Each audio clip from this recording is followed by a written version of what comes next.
आइए आज हम लोग 5 और पढ़ते हैं नए समायोजन। इसमें आपका पहला 6वें नंबर पे है संपत्तियों पर ह्रास, डेप्रिसिएशन ऑन एसेट्स।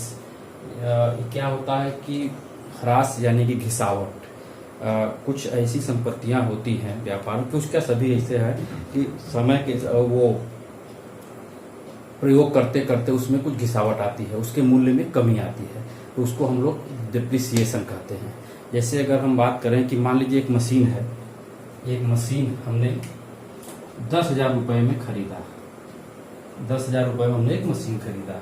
अब इसकी उम्र है 10 वर्ष, तो हर वर्ष देखेंगे तो आपका जैसे कि करें तो 1,000 रुपये, यानी कि एक ये जो है आपका इस तरह से 10 वर्षों में ये पूरी तरह से उसकी आयु समाप्त हो जाएगी। यानी कि इसमें से अगर हम 1 साल का माइनस कर दें ये आपका, तो आपका मूल्य इसका आएगा 9,000 रुपये। इसी को हम लोग डेप्रिसिएशन कहते हैं या घिसावट कहते हैं। तो अब ये जो आपका 1,000 का अमाउंट घिसावट का है, इसको कैसे समायोजित करते हैं? क्योंकि अच्छी तरह जानते हैं कि जो घिसावट एक तरह से खर्चा है, व्यापार का खर्च है। हमने 10,000 रुपये का सामान खरीदा, वो साल भर में उसमें 1,000 रुपये कमी है, यानी कि वो एक तरह से अप्रत्यक्ष खर्च है। अब सब अच्छी तरह पता है आपको कि अप्रत्यक्ष खर्च जो होते हैं आप ट्रेडिंग अकाउंट के डेबिट साइड में लिखते हैं। तो वही बात है, हम लोगों ने लिख दिया कि लेखा का नियम लाभ हानि खाते के ऋणी पक्ष की ओर, लाभ हानि खाते के ऋणी पक्ष की ओर लिखते हैं। और दूसरा क्या करते हैं, जैसे समायोजन 2 जगह लिखा जाता है। आर्थिक चिट्ठे में कहा जाते हैं, ये तो हो गया लाभ हानि खाते में। आर्थिक चिट्ठे में कहा जाते हैं, आर्थिक चिट्ठे में जो जैसे कि मशीन की बात कर रहे थे, हमारा मशीन है ये, तो मशीन हम कहाँ दिखाते हैं? एसेट साइड में रहता है हमारा। एसेट्स मतलब कि आपका मान लीजिए हम ये बैलेंस शीट की बात करें तो आपका यहाँ पे मशीन हो जाएगा, मशीन, और ये 10,000 रुपये का मशीन है, तो यहीं पे माइनस करके लिखेंगे इसको घिसावट यानी डेप्रिसिएशन, घिसावट माइनस 1,000 कर देंगे। और इस तरह से जो आएगा आपका यहाँ पे 9,000 रुपये, इस तरह से ये आपका हो जाएगा एसेट्स में। एसेट्स यानी कि आर्थिक चिट्ठे के संबंधी संपत्ति में से घटा देते हैं। यानी कि मशीन है तो मशीन है, तो और भी कोई चीज हो सकता है, कोई कार है, कोई बिल्डिंग है, या और भी जो भी चीजें इस तरह की घिसावट वाली चीजें होती हैं, वो सारी चीजें इसमें हम दिखा देते हैं। कुल मिलाकर क्या समझ में आया? संपत्तियों में ह्रास मतलब व्यवसाय के संचालन में संपत्तियों के मूल्य में आने वाली कमी को ह्रास या घिसावट करते हैं। और इसका नियम क्या है? दो जगह जाता है, लाभ हानि खाते के ऋणी पक्ष में लिखेंगे और आर्थिक चिट्ठे के संबंधित मद में से घटा देते हैं। तो ये बात होगी हमारी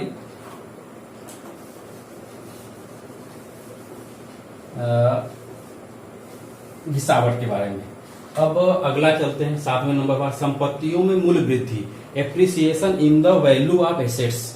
कुछ ऐसी संपत्तियां होती हैं जिसके मूल्य में वृद्धि होता है। आप सब लोग जानते होंगे कि देश में आर्थिक प्रगति के कारण कुछ चीजें ऐसी हो जाती हैं, जैसे मान लीजिए आपका कोई खेत है, कोई लैंड है, अचानक उसके बगल से हाईवे गुजर जाए तो आपकी जमीन कीमत बढ़ जाएगी, तो इसी कहते हैं मूल्य में वृद्धि। या कोई बिल्डिंग आपका है, कंपनी का बिल्डिंग है, व्यवसाय का बिल्डिंग है, उसके वो प्राइम लोकेशन पे हो जाता है, अच्छे से रोड बन जाता है, व्यावसायिक प्रतिष्ठान हो जाते हैं, तो उसका वैल्यू बढ़ जाता है। इसी को कहते हैं स्थायी संपत्तियों में मूल्य की वृद्धि। या कोई ऐसी आपकी रेयर मशीन है जो समय के साथ उसमें वृद्धि आ जाता है, क्योंकि वो ऐसी रेयर मशीन है जिसकी जो आपने कभी खरीदा था 1,000 रुपए में, आज उसका कीमत 10,000 रुपया होगी। तो इस तरह की चीजें हैं। तो जैसे हमने भी घिसावट की बात की, मशीन में घिसावट भी आ सकता है, एप्रिसिएशन भी हो सकता है, यानी कि संपत्तियों के मूल्य में वृद्धि हो जा सकता है। तो इसी को कहते हैं कि देश की आर्थिक विकास के कारण अस्थायी संपत्तियों के मूल्य में होने वाली वृद्धि संपत्तियों के मूल्य में वृद्धि कहलाती है। और इसका लेखक नहीं होता कि अब हमारे संपत्ति में वृद्धि हो रही है, मानी हमारे पैसे में वृद्धि हो रहा है। अगर मान लीजिए हम बात करें, हमारा भवन है, हमने एक बिल्डिंग बनवाया था, उसकी कीमत थी 50,000 रुपये, और आर्थिक विकास के कारण उस भवन की कीमत मतलब वहां पे व्यवसायिक प्रतिष्ठान शुरू हो गए और वो कमर्शियल जगह हो गया और इसके मूल्य में वृद्धि हो जाती है। ये भवन जो है इसमें 10,000 रुपये ग्रोस कर जाता है। इसी को हम कहते हैं मूल्य वृद्धि।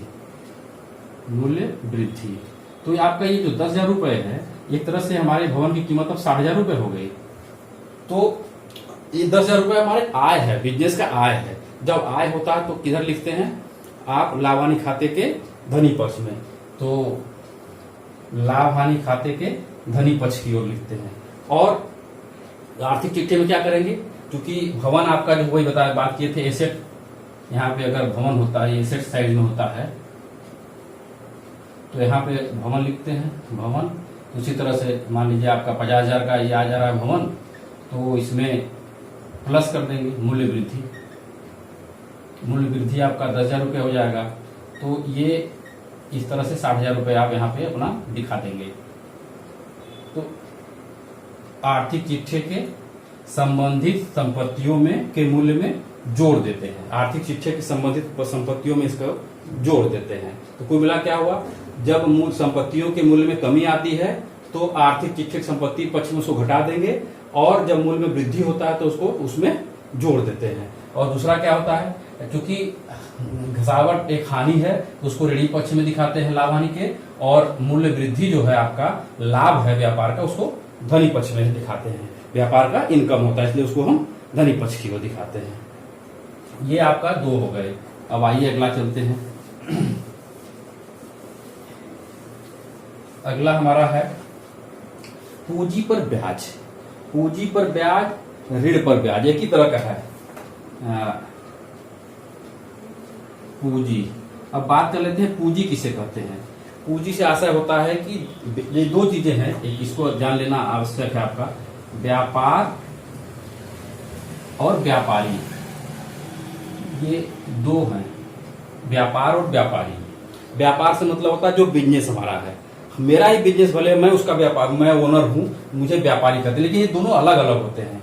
जब इस यहां से पैसा इसमें लगाया जाता है तो ये पूंजी हो जाती है, यानी कि व्यापारी द्वारा जो भी धन लगाया गया। मान लीजिए कि व्यापार शुरू करने के लिए 1 लाख रुपए लगाए गए, ये 1 लाख रुपए हमारा पूंजी है। अगर हम ये व्यापारी इस 1 लाख रुपए को बैंक में रखता तो उस पर कुछ न कुछ ब्याज मिलता, क्योंकि अब ये पैसा व्यापार में लगा दिया है तो व्यापार की जिम्मेदारी बनती है कि इस पे ब्याज दे। इस तरह से ब्याज, अगर पूंजी पर जो ब्याज होता है वो व्यापार का खर्च होता है, यानी कि इस बिजनेस में 1,000 रुपए जो भी इस पे ब्याज, मान लीजिए कि सालाना ब्याज लगाते हैं, 10,000 रुपए इस पे ब्याज आता है।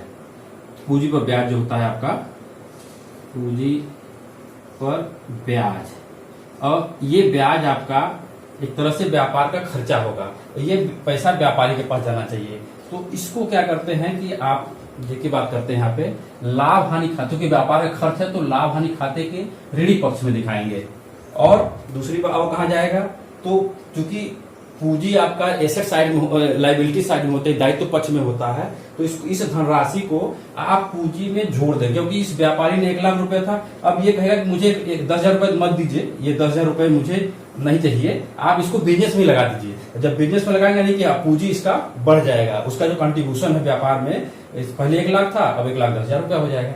इस तरह से आर्थिक चिट्ठे दायित्व पक्ष में पूंजी में जोड़ देते हैं, यानी कि जो आपका पूंजी पर ब्याज है, व्यापारी द्वारा व्यापार में लगाए गए धन को पूंजी कहते हैं। इस पूंजी पर व्यापारी को ब्याज देता है, इसे पूंजी पर ब्याज कहते हैं। पूंजी और ब्याज के लिए कैसे लेखा करते हैं, समायोजन कैसे करते हैं, लाभ हानि खाते के ऋणी पक्ष में लिखते हैं और आर्थिक चिट्ठे के दायित्व पक्ष में पूंजी में जोड़ देते हैं। क्यों ऋणी पक्ष में लिखते हैं, क्योंकि यह व्यापार का खर्च होता है और हमारा इससे जो है कैपिटल बढ़ जाता है, पूंजी बढ़ जाता है, इसलिए उसमें ऐड कर देते हैं इस पैसे को। ठीक, तो ये हो गया आपका पूंजी पर ब्याज। अब आगे एक और बात कर लेते हैं।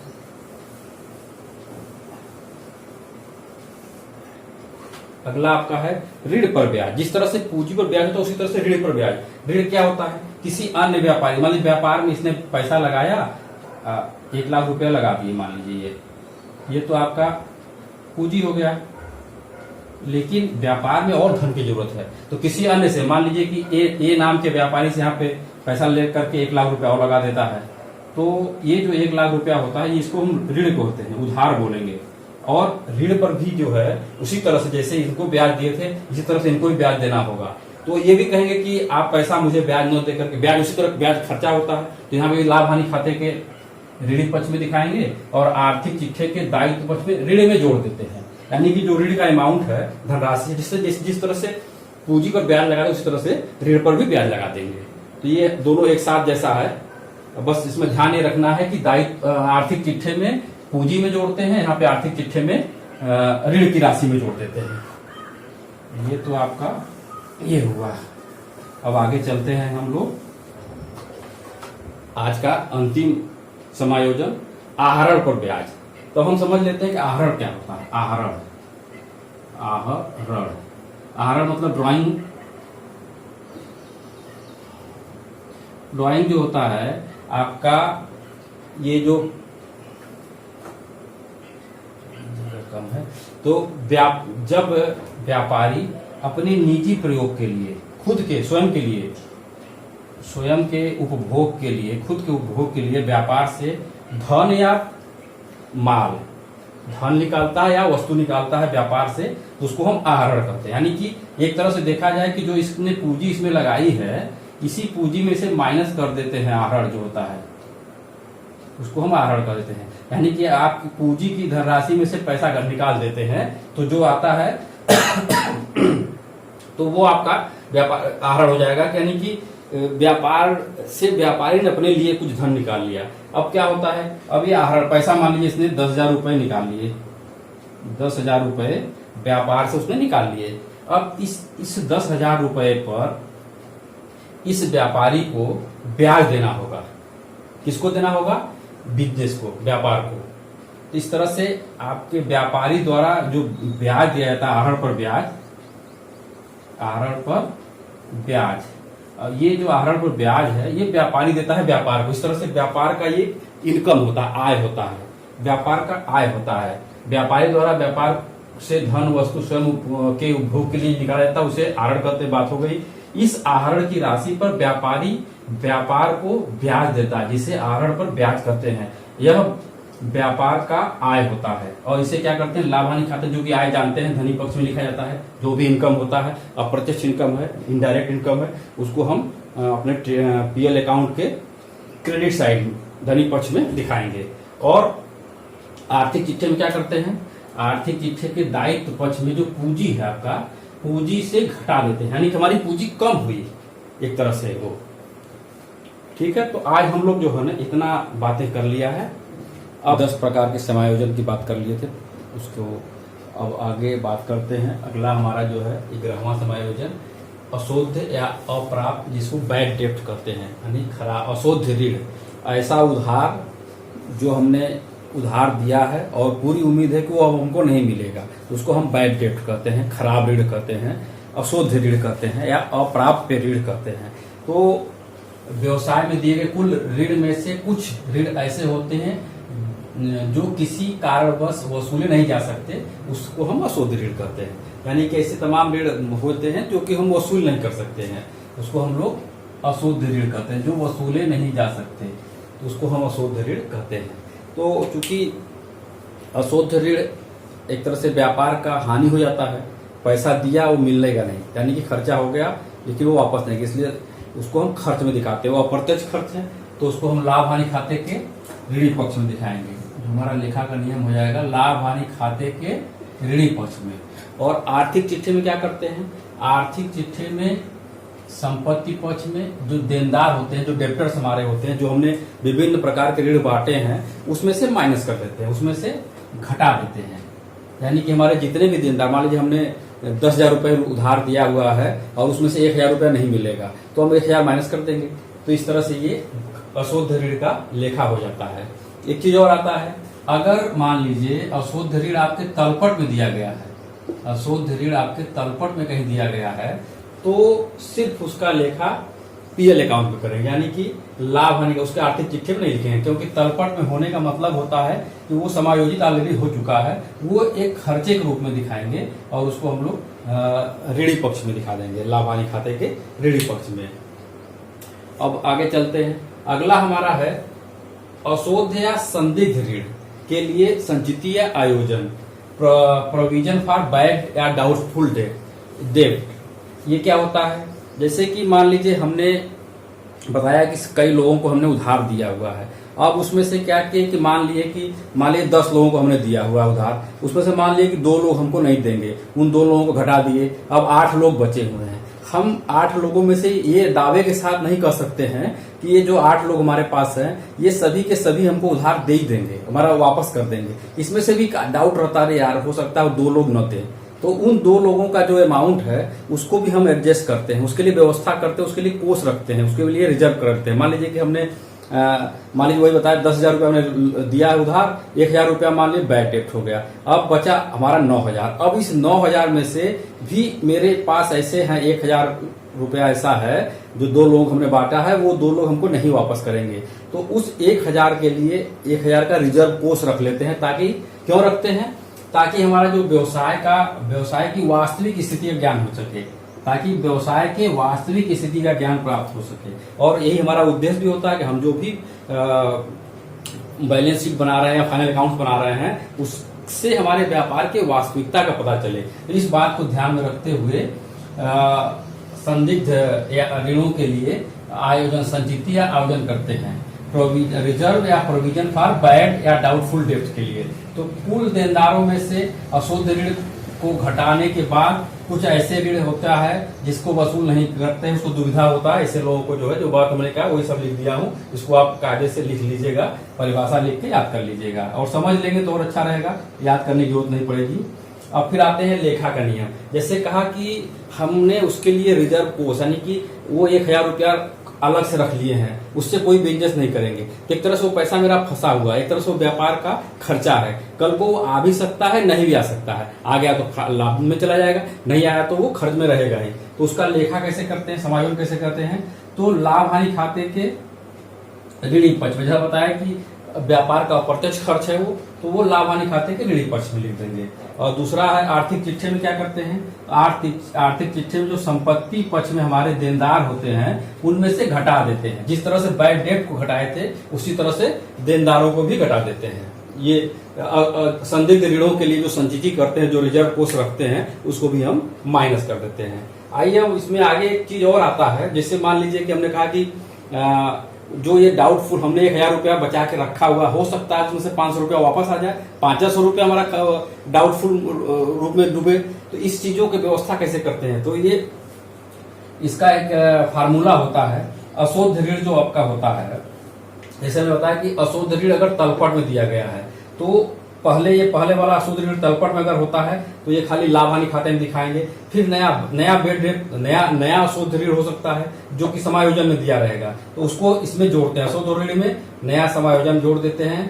उसके बाद जो नई संचिति हमारी होती है वो बनाते हैं, समायोजन में दिया रहता है। और पुरानी संचिति भी दी सकती है। पुरानी यानी कि जो हमने 1,000 रुपया बचाया उसमें 500 आ गया, 500 नहीं आया, तो उस 500 रुपया हमारा जो बचा हुआ है उसको घटा देते हैं ये टोटल में से। ये एक फार्मूला है, इसको आप याद किए रहिएगा और सवाल जब हल कराएंगे तो और स्पष्ट हो जाएगा आपको कि कैसे किया जा रहा है। बस इतना याद रखिए कि जो भी उधार हमने दिया है उसमें से जो लोग एकदम डूब गया पैसा उसको बैड डेब्ट बोलते हैं, और कुछ लोग ऐसे डाउटफुल होते हैं, संदिग्ध होते हैं, उनके लिए अलग से व्यवस्था करना पड़ता है। संदिग्ध ऋणों का आयोजन करते हैं और उसका लेखा हम लोग ऋणी पक्ष में करते हैं, लाभ हानि खाते के ऋणी पक्ष में, और आर्थिक चिट्ठे के संपत्ति देनदारों में से घटा देते हैं।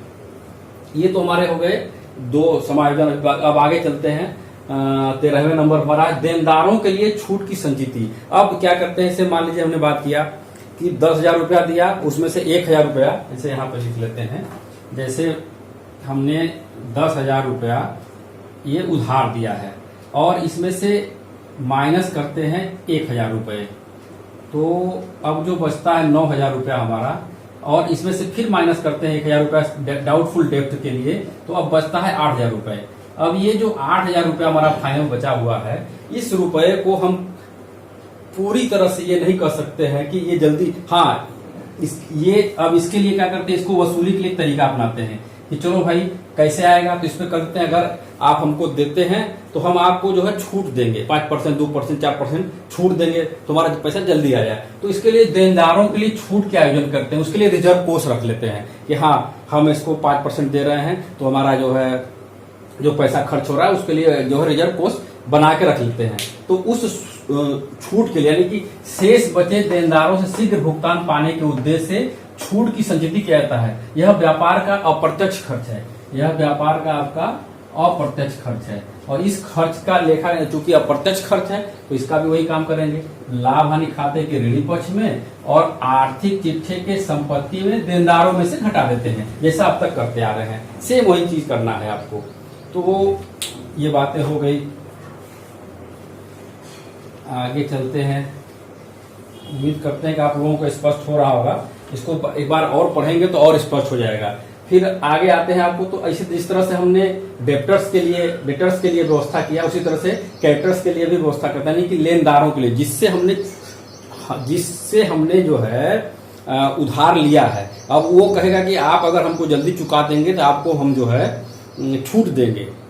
यानी कि जो व्यक्ति व्यापार में उधार दिया हुआ है और वो अपना पैसा पाना चाहता है तो कहेगा कि आप हमको जल्दी से पैसा दे दीजिए, हम आपको छूट देते हैं। तो उसके लिए क्या होगा, अब सीधी सी बात है, अगर हमको छूट प्राप्त हो रहा है तो वो व्यापार का इनकम हो जाता है, आय हो जाता है, व्यापार का आय हो जाता है। और आय का लेखा कहाँ करते हैं, लाभ हानि खाते के धनी पक्ष में, लाभ हानि खाते के धनी पक्ष में करेंगे। और आर्थिक चिट्ठे में क्या करेंगे, जहां पे दायित्व पक्ष में लेनदार होता है तो लेनदारों में से घटा देते हैं, यानी उतना रुपया छूट की व्यवस्था हो जाती है, उस छूट को लेनदारों में से घटा देते हैं।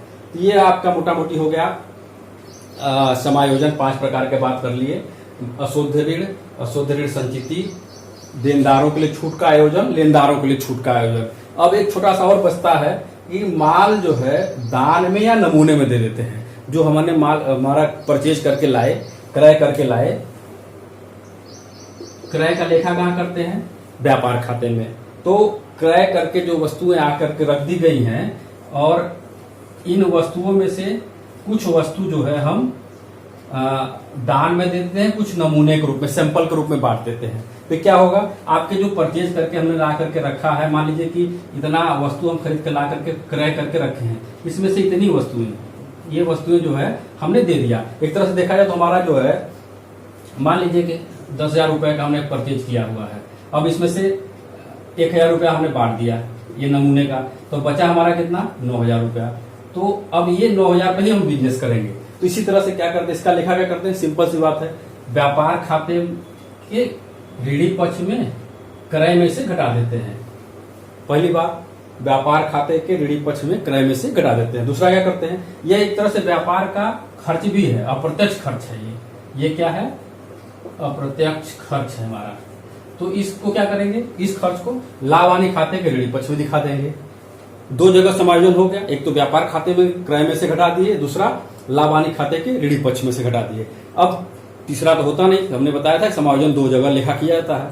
अब आर्थिक चिट्ठे में कहीं कुछ भी नहीं लेखा होगा, नहीं होगा, आर्थिक चिट्ठे में लेखा नहीं किया जाता। इस बात का ध्यान रखेंगे। ये कब, जब सामान हम अपना व्यापार का जो परचेज करके लाए हैं उसमें से कुछ चीजें दान में दे देते हैं, कुछ वो सैंपल के रूप में, नमूने के रूप में बांट देते हैं, तो उसका लेखा सिर्फ व्यापार खाते के ऋणी पक्ष में क्रय में से घटाएंगे और लाभ हानि खाते में उसको ऋणी पक्ष में लिख देंगे। आर्थिक चिट्ठे में उसका लेखा नहीं करते हैं। तो आज की बात इतना पर्याप्त है। समझते हैं कि सारा चीजें हो गई हैं। आप इसको सब कायदे से नोट्स बनाइए, याद करिए और फिर आगे बात करते हैं, सवाल हल कराते हैं। अब हम समझते हैं समायोजन की सारी बातें हो गई हैं।